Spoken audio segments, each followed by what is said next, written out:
Cette semaine, dans Carnet de santé, focus sur les mutilations génitales féminines, des interventions non médicales qui consistent à sectionner une ou plusieurs parties des organes génitaux externes de la femme. Nous irons au Kenya toucher du doigt ce phénomène. Dans ce pays, environ une femme sur 5, âgée entre 15 et 49 ans, en a été victime selon l'ONU. Nous écouterons le témoignage d'Assita Traoré, une femme originaire du Burkina Faso qui a subi ces mutilations. Nous écouterons aussi l'analyse de Djudi Gitao, coordinatrice pour l'Afrique d'une ONG de protection des droits des femmes et des filles. C'est dans cette édition de Carnet de santé.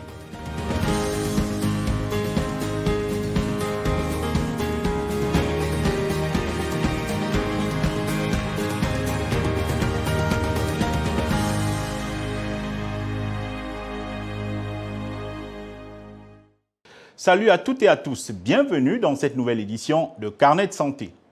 Les mutilations génitales féminines recouvrent toutes les interventions incluant l'ablation partielle ou totale des organes génitaux externes de la femme ou toute autre lésion des organes génitaux féminins qui sont pratiquées pour des raisons non médicales. Cette intervention est généralement pratiquée par des circonciseurs traditionnels qui jouent un rôle souvent central dans les communautés, notamment en tant qu'accoucheurs. L'OMS estime que plus de 200 millions de jeunes filles et femmes toujours en vie ont été victimes de mutilations sexuelles pratiquées dans 30 pays africains, du Moyen-Orient et de l'Asie où ces pratiques sont concentrées. Mais l'UNICEF dit observer une tendance à la baisse de ces pratiques dans le monde, même si elles résistent dans les pays comme l'Éthiopie et le Kenya. De Nairobi, voici le reportage de Ouba Abdi. Imani, un nom d'emprunt, se souvient encore quand elle a été excisée à l'âge de 10 ans.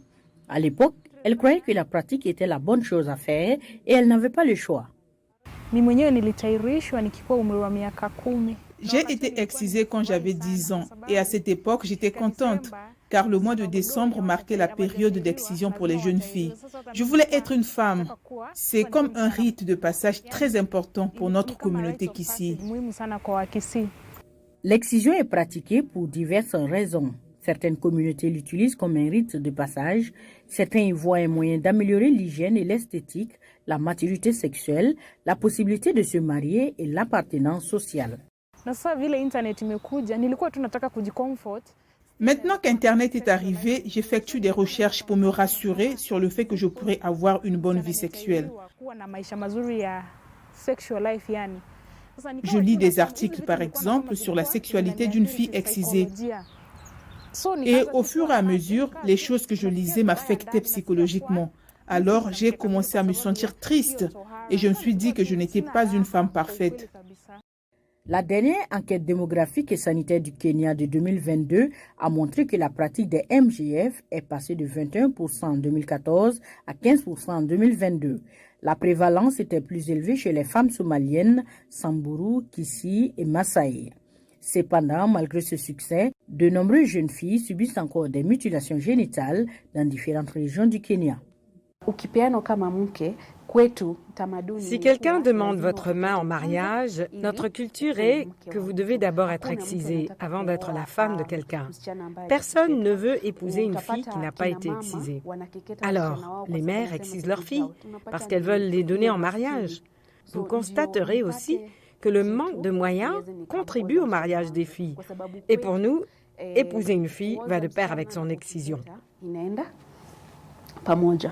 Jedida Lemaron, avocate et directrice exécutive de l'initiative Malkia, affirme que les mutilations génitales féminines sont enracinées dans l'inégalité entre les sexes et les déséquilibres de pouvoir. Combattre cela nécessite de changer les normes culturelles et sociales qui augmentent le risque de préjudice pour les femmes.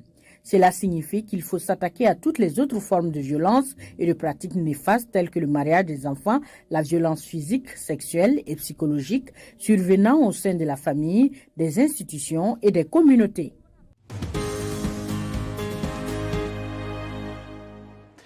Les raisons pour lesquelles les mutilations sexuelles féminines sont pratiquées varient d'une région à une autre.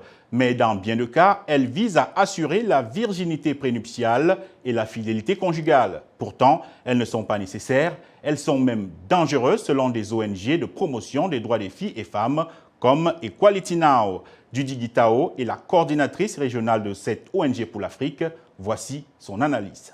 La situation des MGF, si je peux commencer par l'Afrique, et sur le plan juridique, il y a au moins 4 pays qui ont une forte prévalence de MGF, mais qui n'ont toujours pas de cadre juridique en place, ce qui signifie que les MGF dans ces pays se poursuivent sans aucune forme de responsabilité.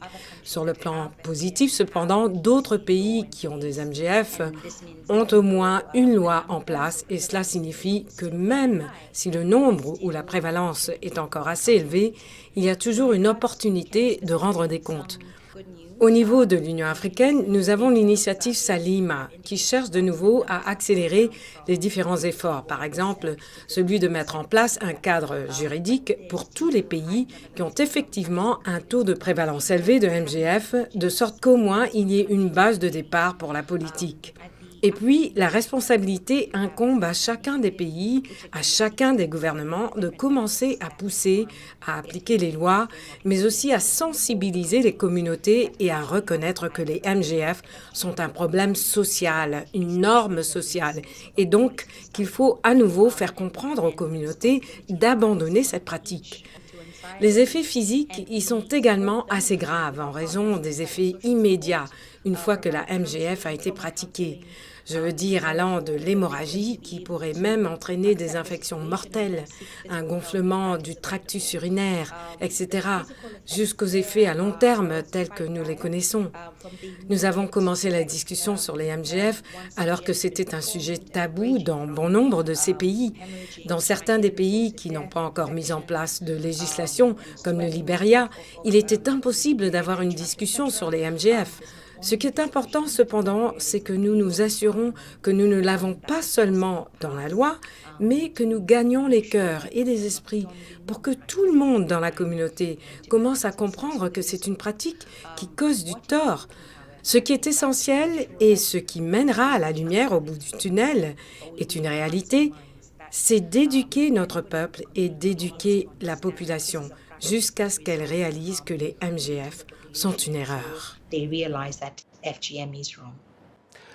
Assita Traoré est originaire du Burkina Faso. Elle a subi une mutilation génitale dans son pays d'origine.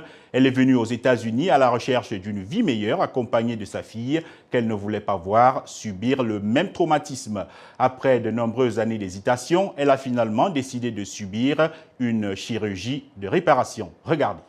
Je me rappelle quand j'ai été victime de l'excision, c'est quand j'avais 4 ans.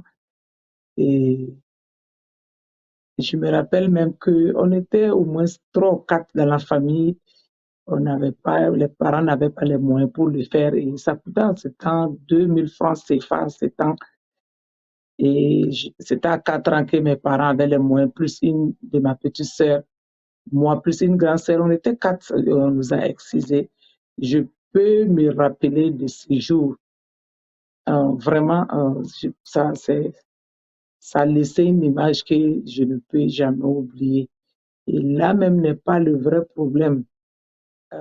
Après la douleur que tu ressens quand on t'a violenté une partie qui est vraiment sensible, imagine la douleur, le temps de guérison, toutes les souffrances. Et comment ça s'est fait en plus?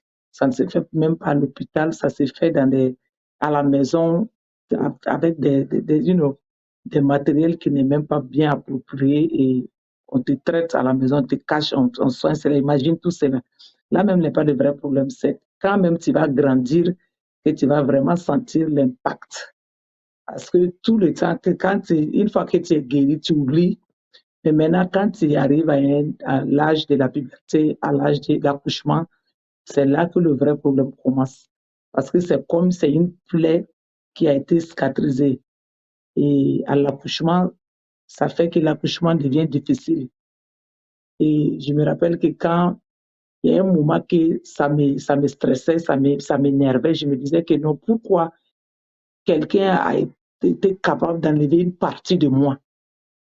C'est comme si il y a quelque chose qui me manque étant femme. Donc j'ai appris qu'au Burkina, ils reconstruisent le clitoris et je suis allée. Le monsieur qui venait faire ça au Burkina, il habitait en France. Bon, comme je suis aux États-Unis, j'ai préféré prendre rendez-vous avec lui en France et puis aller le refaire. Mais en réalité, quand tu refais, je ne pense pas que ça change en intégralité la virginité. Qu'est-ce que je veux dire? Ça ne ramène pas la virginité, mais ce qui est bien dans ça, tu te retrouves comme une femme complète. C'est ça qui est l'avantage de ça. Tu te retrouves, tu te vois maintenant comme ce qu'on allait enlever de toi est revenu. Ça, au moins, ça te donne un peu la paix du cœur. Certaines victimes de mutilations génitales féminines ont recours à la chirurgie pour réparer le tort qui leur a été causé. Au Kenya, une soixantaine de femmes se sont présentées pour une chirurgie réparatrice du clitoris lors d'une récente opération humanitaire à Nairobi afin de retrouver leur féminité après avoir subi des mutilations génitales féminines pendant leur enfance. Regardez. Dans un hôpital de Nairobi, la capitale du Kenya, des chirurgiens préparent une patiente pour une chirurgie reconstructive. Elle est une survivante de mutilation génitale féminine, MGF, et a demandé l'anonymat en raison de l'intimité du sujet. J'avais 9 ans, dit-elle. Pratiquées dans 30 pays d'Afrique, du Moyen-Orient et Asie, les MGF impliquent l'ablation totale de la partie externe et visible du clitoris ou d'autres blessures aux organes génitaux féminins, généralement infligées pendant l'enfance. Mais en novembre, la patiente faisait partie d'une soixantaine de femmes qui se sont présentées pour une chirurgie reconstructive du clitoris organisée par l'ONG Clitored. Elle a été offerte gratuitement lors d'une visite de 2 semaines par la chirurgienne américaine Dr. Marcy Bowers, une pionnière dans le domaine. Elle avait opéré des centaines de femmes kenyanes lors de 2 visites précédentes en 2017 et 2019. Bowers a déclaré que le clitoris est autour de 11 cm de long et ce qui est coupé en MGF n'est que la pointe. Bowers a déclaré que les termes qu'elle entendait encore et encore sont « changer la vie » et que les patientes avaient l'impression de retrouver leur sens de la féminité. Enracinés dans les conventions sociales et les croyances culturelles sur la féminité et la sexualité, les MGF sont profondément nocives à court et à long terme. Certaines filles meurent et les conséquences à vie incluent des infections urinaires et vaginales, des problèmes sexuels, des complications lors de l'accouchement et des douleurs psychologiques. Jocelyne Mwangi est une militante kenyane qui travaille sur des programmes communautaires visant à prévenir les MGF par l'éducation. Elle a déclaré que la chirurgie n'est pas la solution MGF, mais qu'elle complète les efforts qui sont entrepris pour arrêter les MGF. Je pense qu'elle peut être assistée et vivre au moins une vie normale, a-t-elle déclaré. Le Kenya a interdit les MGF il y a 10 ans avec une peine de 3 ans d'emprisonnement et une amende de $2000. Mais la pratique persiste car certaines communautés considèrent qu'elle est nécessaire pour l'acceptation sociale et l'augmentation des perspectives de mariage de leurs filles. Selon les Nations Unies, une femme et une fille kenyane sur 5, âgées de 15 à 49 ans, ont subi une MGF. Cependant, les attitudes changent. Notre émission tire à sa fin. Pour plus d'informations sur la santé, rendez-vous sur notre site web voaafrique.com. Vos questions et réactions sont toujours les bienvenues sur la page Facebook de VOA Afrique. Merci pour votre fidélité à Carnet de Santé. Prenez soin de votre santé. À très bientôt.